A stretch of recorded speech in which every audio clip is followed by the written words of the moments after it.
अस्सलाम वालेकुम रहमतुल्लाहि व बरकातुहू। नादरीन, आप देख रहे हैं रहमताबाद टीवी चैनल में। हम आपके सामने नूरी भाई खलीफा आप सज्जदा नशीन बारगाह नायब रसूल रहमताबाद शरीफ।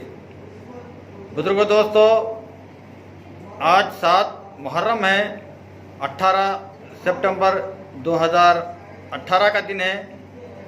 आज बारगाह नायब रसूल रहमताबाद शरीफ में हज़रत सैयदा माँ हबीबुन्निसा रहमतुल्लाहि ताला अलैहा की माहाना फातिहा की महफिल मुनक़िद होने जा रही है।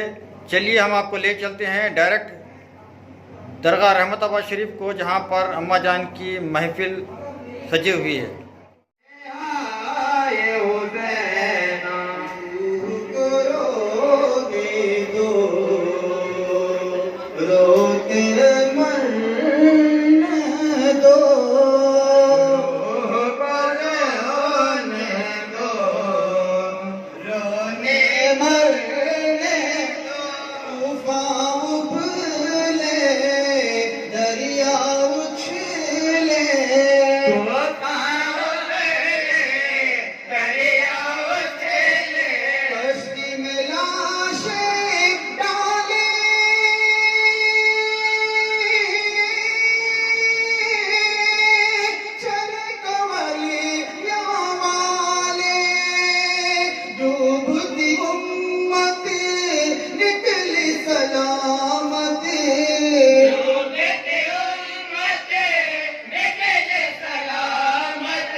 सफीना